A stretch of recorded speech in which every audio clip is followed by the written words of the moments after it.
Thank you. Okay. So, in order to get gills around these trees, I need to put cages. In order to get this basket back, I need to get the wire out. So, tree cages. First things first. There are 2 peach trees and 4 pears to plant. So 4 of the cages are already out there. And then the next step after that will be to get plants in the ground in the main garden, the annual beds.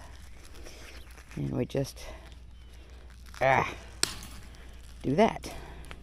Stop recording.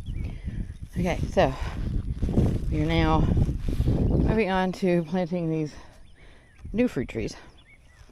So 4 Asian pears and 2 new peach trees to go with the at least 2 that survived, as they are alive and blooming, but the other 2 we don't know.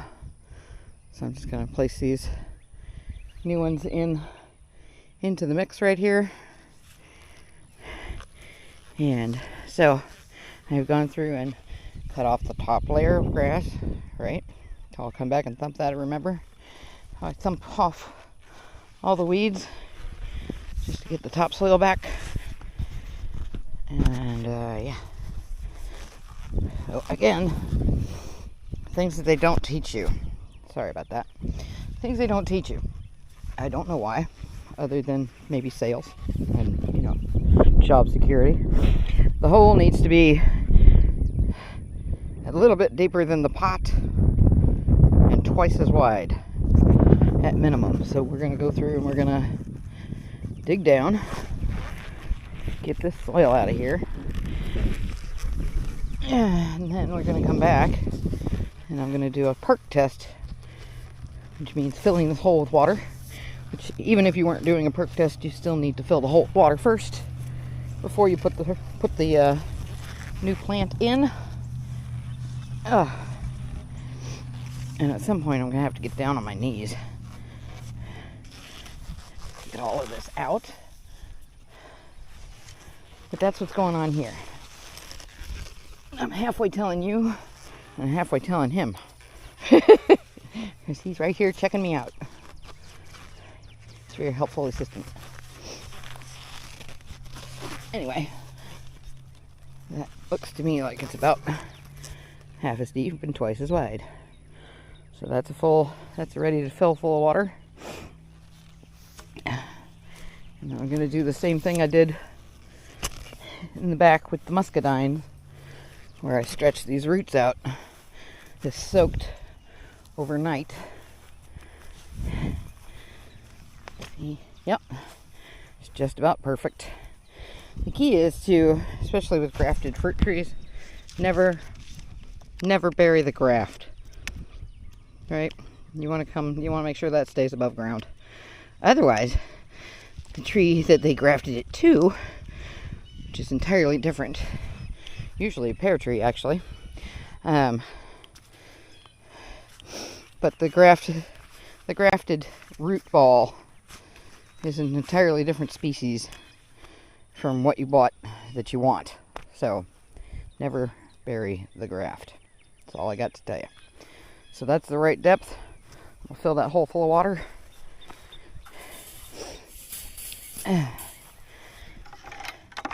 Just let her rip. Let that sit for a while. Because yeah, I gotta dig 6 big holes today. So we're gonna let those sit for a little bit. And then move on to the next one. So we have one more beech tree. And I think strategically, right where it is, it seems to be pretty good. They can get quite large. Not sure where I'm putting the pears. I think pears are going to go over by the oak tree actually. Just to kind of keep that. Maybe not. I don't know. Thinking maybe this is pineapple pear and the Orient pear. So yeah, they're canning pears basically. But I think maybe this peach tree over here made it. Let's see if he made it. It's looking pretty brittle. Did not bloom, but I just scratched the bark a little bit. That's really dry bark. I can't seem to get anything. No, I'm not seeing any ability. Yeah, see, I don't like that, how dried out that joint where it got cut was. It just, you can see the circle where the water doesn't go anymore.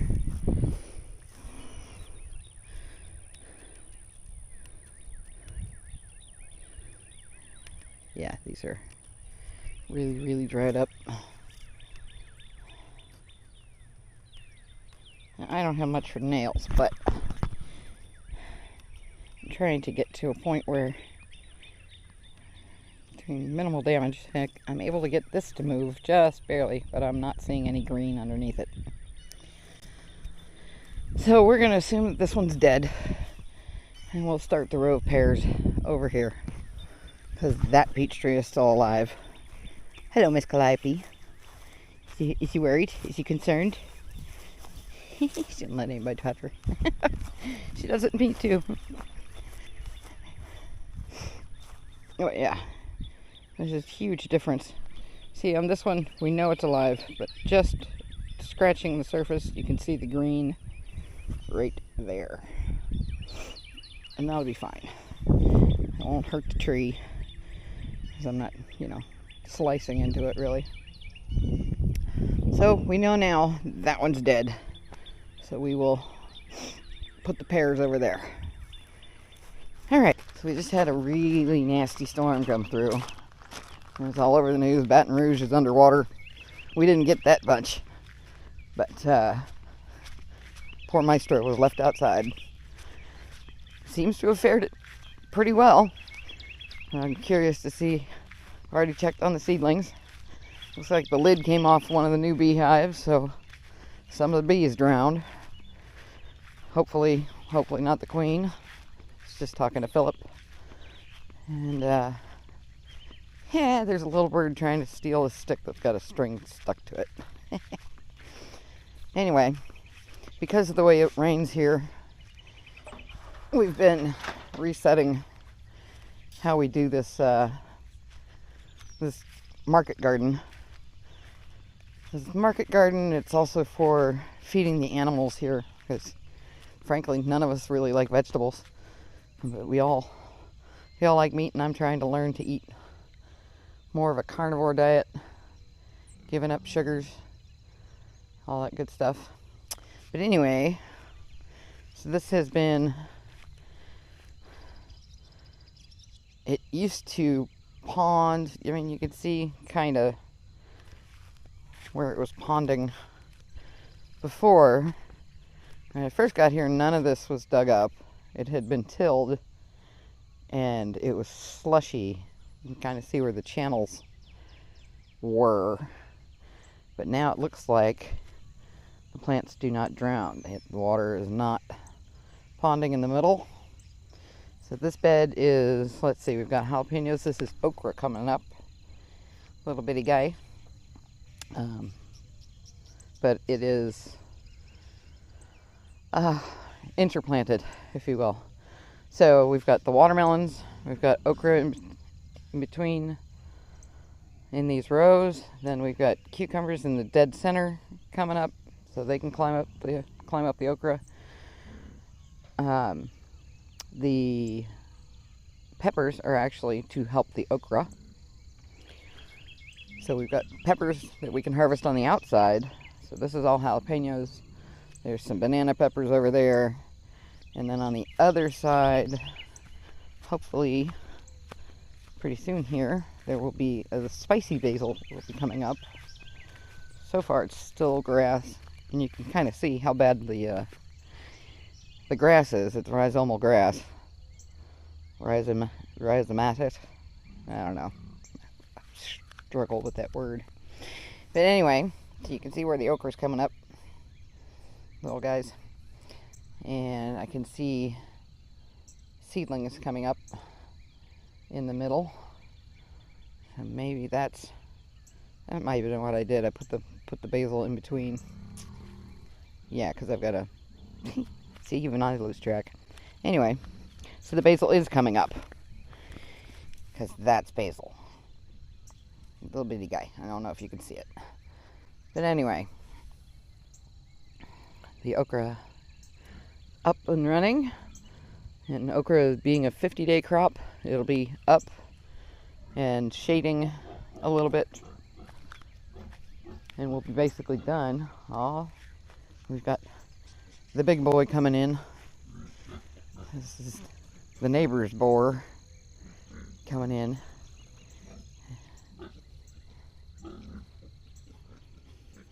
Big lazy dude.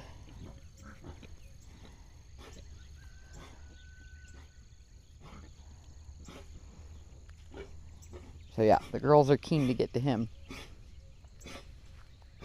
Girls will be leaving pretty soon. I guess the trailer comes tomorrow and I'll start feeding them in there. Hi, Bear. This big guy is Bear. Big sad face. She's a monster head. Big sad face with a monster head. Yeah. Look at that perfect eyeliner. He's a reverse goth boy. Anyway, so that's that bed. And over here, we dug out this trench and put in the sunchokes. So that's what these are. So this will be a wall of sunchokes over here. And the peas don't seem to be coming up, which is weird because they came up on the other side. Maybe it got too hot too fast. I don't know. But this is bush beans and marigolds. The marigolds help the bush beans. And the trench going down the middle. The beans are actually in little mounds. So they get a lot of water and it retains the water, but it's not ponding. It is ponding at the end of the trench though. So we need to connect the trenches so that everything can flow all the way out. Over here, we have more jalapenos and banana peppers. On this side, we have the bell peppers, and I just seeded this with clover, so this should be a walkway. We're doing nitrogen fixing living walkway that we can just mow, and that'll release the nitrogen and feed the other plants. And we can just chop and drop and blow it into the beds. That's fine. Along the fence line itself, the hog panel, we've got a bunch of different tomatoes, and then on the other end we've got our more cucumbers. This is bell peppers here. On the other side are the habaneros. I don't want to walk in here because I just seeded it. But then back on the back fence line, see this side, the peas came up. The peas are doing just fine.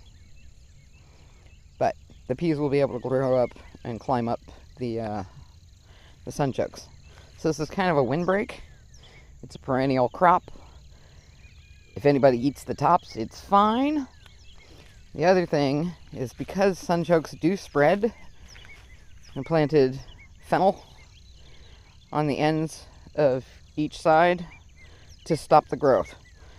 So the fennel's one harvestable crop, but it's also great butterfly food when it starts. There'll be swallowtails all over it when it starts blooming. And then it also, fennel nothing likes to grow around fennel. So it kind of inhibits the growth. So that's why that's there. Over here in this corner, we have our pineapple mint, sorry. Tasty beverages, please. The back line, I've also been digging up the, you can see it's a new bed. So I dug out all the grass and weeds there so that we have less competition for our tomatoes. The tomatoes can climb up and be tied over to this fence. Blackberries are in bloom. Loveliness. The, I don't know if you can see that or not, but the, yes, this is a pile of cow pies. That's the bottom of the base. The base is the bed. So these beds all have kind of a hugelkultur thing going on. So there is wood, twigs, sticks, all of that in the bottom, and then we put soil. So this is stage 2. Underneath that is wood, then it's manure, then stage 3 it gets soil. These are very, very shallow beds. I think they need more soil because we had beets and onions, green onions in them, bunching onions if you will, and squash, and none of it made it. And that could have been a combination of not enough soil and that crazy sun just drying it out so fast because there's not enough mass. So we're going to work on that. Over here we have the June-bearing strawberries that we picked up at Walmart, of which I think there are 14 that made it. So, not a great experience trying bare roots from Walmart, but you know, whatever, it's fine. These are acorn squash, so that'll be allowed to fill in over here. The radishes, looks like everything took a real beating last night. They're all beaten down, but they'll perk back up. But these are daikons in here just to bust up that clay a little bit. It's not really clay. Most of this is topsoil, honestly. It's crazy good topsoil. But this is the cucumbers, pickling cucumbers. So the plan is to offer dill and pickling cucumbers as like a package at the market. And then there's habaneros on the other side. The habaneros take forever. The cucumbers do not. So again, crop rotation. The first to go will be the daikons, and then we'll figure out another crop to put in there. And this is what that bed used to look like. And you can see where there was a dead tomato. Did not make it. Very sad. But yeah, I still have to dig the rest of this section out, uncover this poor blackberry who's been swallowed by the weeds. But we should have lots of blackberries this year. They planted over 100 canes. Maybe it was just 100, I don't know. Anyway, the muscadines are coming up and starting to leaf out, so I'm going to untie them. Way out there, that guy standing in the field is my scarecrow that I built yesterday. So now that there's a scarecrow, I can plant that field with the corn. And this field closer to us on the downhill slope is already half planted with watermelons. And Philip got out here with the tractor and dug my trench for me so I can bury all of that crap in, and that'll be a hugelkultur mound specifically for attracting bees to this side. So I'm not really worried about too much going on over there. Again, Walmart for the loss, I think, on these grapes, but they are failing to thrive in every way. But looks like they might be coming back. I don't know. I just bought more to replace them. But again, this is the ponding that I'm talking about. All this water. So we got to get a trench on the front side of this bed. Front side and down the sides here. So this was planted with spinach, and I don't see any spinach. But I see a big old pond. The Brussels sprouts are doing very well, but they ain't gonna make it. I really don't think they're gonna make it. It's gonna get way too hot, way too fast. So, fall crop. But in the meantime, I think I'm gonna be putting the artichokes in here, and this will just be pretty much a perennial bed because these are the ever-bearing strawberries, which make great ground cover around Artichokes. Well, making me great ground cover, period. That's why I'm growing them for ground cover. Harvestable ground cover, but ground cover. Mama Nature don't like things naked. She don't like naked. But this again will be clover.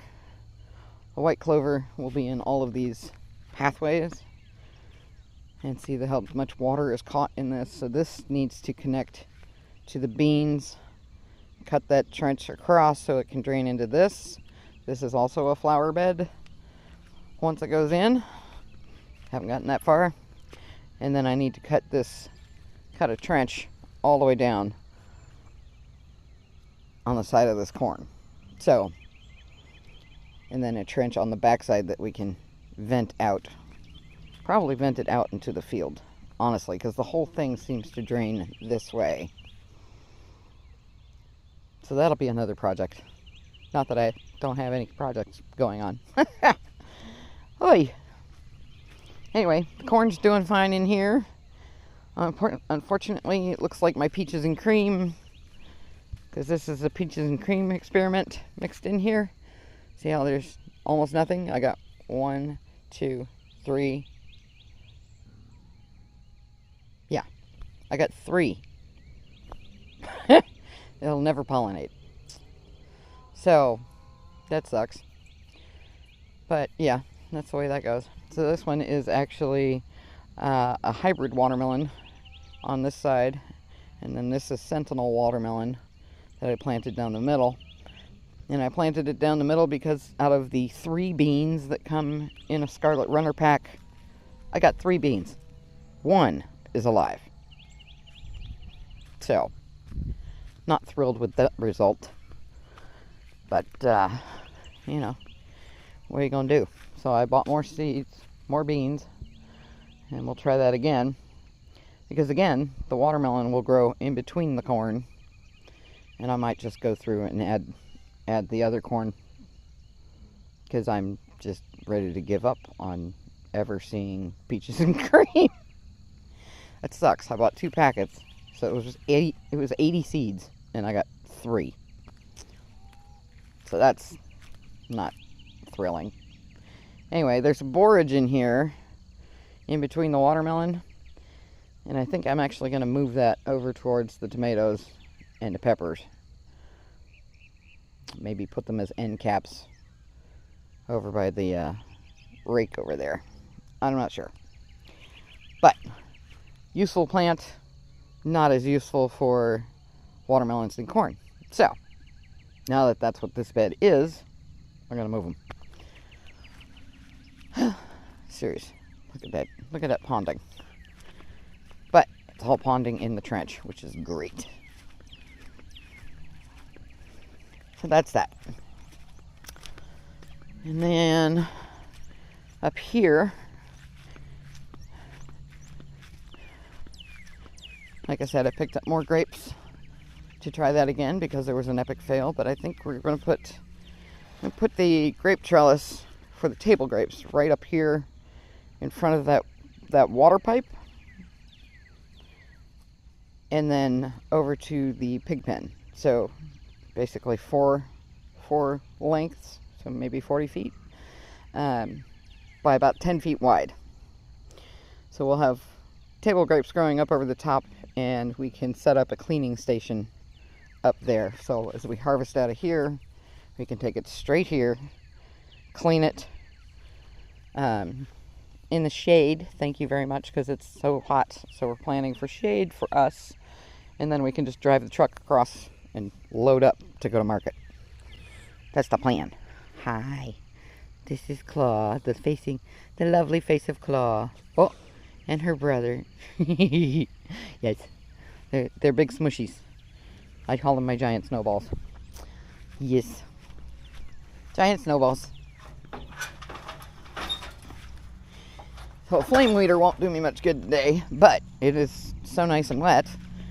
And now that the scarecrow is built, I will be heading out there to continue on that project and get the corn planted so we can start getting crops. I'm putting tree rings again around all of the trees. So as I weed, the weeds are now going to the chickens as treats. Though they are not so much fans of the grass itself. But today we'll be getting all of this out of this ring. So we're trying to improve the health of the trees by planting beneficial plants. I've ordered some comfrey. I'm putting garlic. I'm putting creeping thyme. There will be strawberries once they're propagated. They will be over here. So we're doing tree guilds first, and then we're going to think about the aesthetics of putting in more. So this is a food forest in its infancy. So working on that and dealing with the fire ants. Not so much fun. And then on the backside, again, we've got the muscadines outside the fence where the dogs can't get them. But they are all starting to leaf out. Some have been a little slower than others, but there was one that was going great guns. But yeah, there's my old restaurant uniform standing out there in the field. I'm not going back to restaurants. It's not happening. I tried. It didn't work. I was miserable. Within 3 days, the nightmare began again. So yeah, I've got seedlings. They're around the muscadines. Garlic is not great for muscadines, but I've only planted one tiny little clove all around the base, and it's just for keeping out for rabbits. So as that comes up and the other things fill in, I'll dig that garlic back out. So for right now, while they're seedlings and they're tasty to rabbits, we're gonna leave them with the garlic for now. But then I'll go back through and dig that up, and well, oh shit! I'm standing in a freaking fire ant pile. Dumb. Ah, fuckers. Ah. Now that they've bit my toes. Quit biting me. I'm sorry I stepped on you. Jeez. Anyway. Well, that was a fun way to wake up. It kind of feels like pepper in your mouth. You know what I mean? Just now my foot feels peppery, if that makes any sense. It's like when I smell purple. Haha, Sheila. So anyway, we've got seedlings around the base of these rings. And we've got... what all do we have? We have lavender, chives. I had rosemary. It blew off into the winds. But chives, alyssum. So there'll be a ground cover over here of smelly things that rabbits don't like. And then harvestable herbs and pollinator attractors. So all in one going in. We got the bees over here that we've been dealing with. That's the first two over here by the pond. And then as these trees start to leaf out, they'll definitely provide some shade. So this is where I've planted the elderberries and some French lavender to go with to protect. And they all look like they're doing fine. They've been watered twice. So they won't actually fruit until next year, but it's an investment. So that's what we're doing there. And then the chicken run, we will be expanding out. And they're all watching me intensely. Hi, ladies. So the roosters have all gone to somebody who likes roosters. And so the ladies are all nice and quiet now. Hi, girls. You are ready? Yes, I will take this thing off and feed you. I promise. Yes, I promise. I think we have now determined... I think I've determined that that's actually a lilac coming in the middle. It just planted itself there one day, apparently.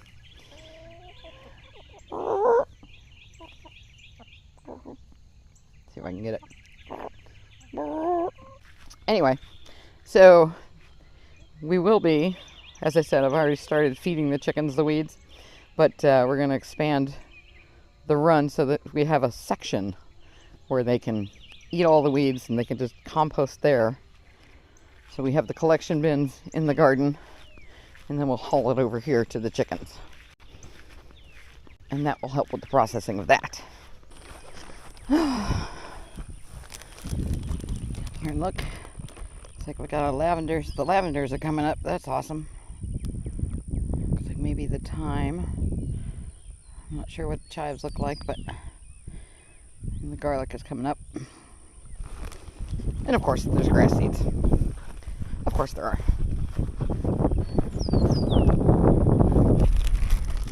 This guy, see a whole lot coming up. A little bit, not a lot. This one's got all kinds of things coming up. Awesome.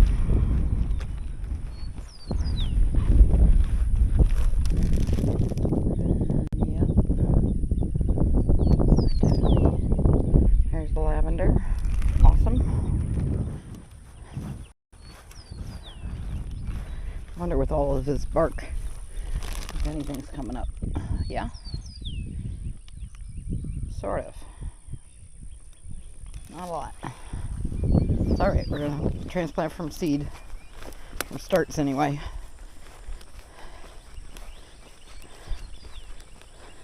Who's that? Who's that? Who's that?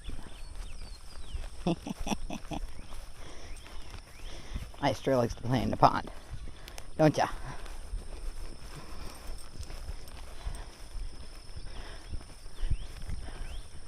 Who's there? Who is that?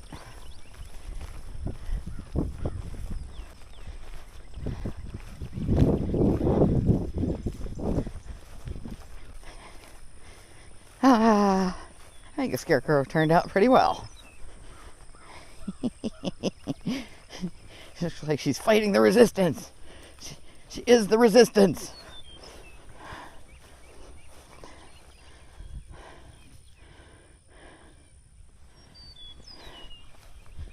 Just a great big fat farm girl. Big fat farm girl. Okay.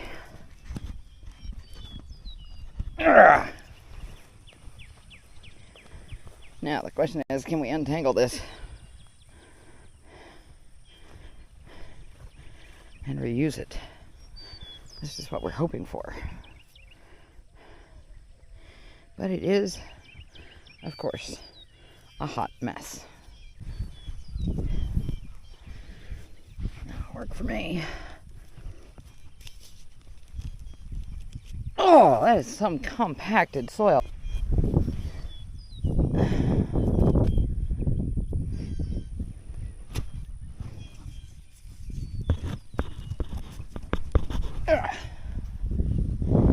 And that's fine.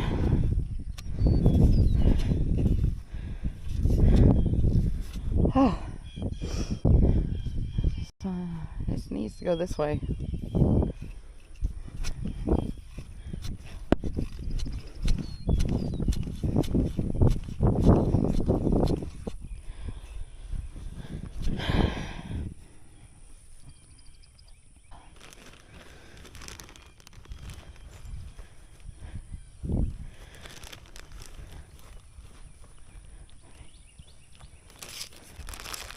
All I hear is Maestro bopping around in the water. So sneak up on him.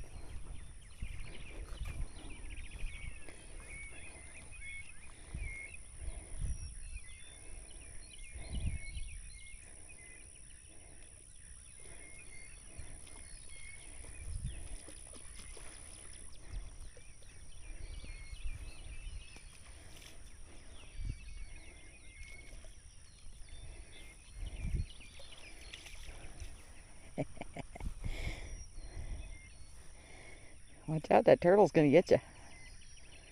Be careful.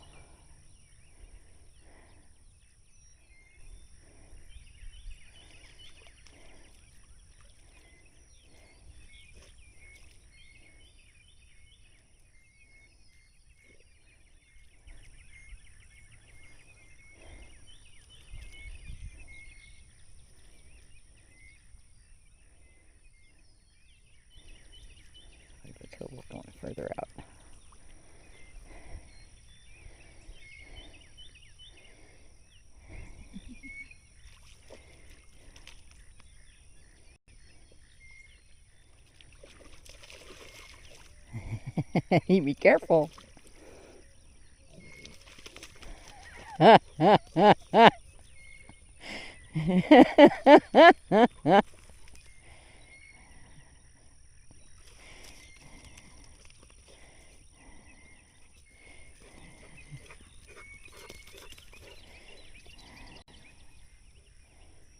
Anyway, here's my scarecrow with her buzzball head. It's pretty funny, right? Listen here. Now listen.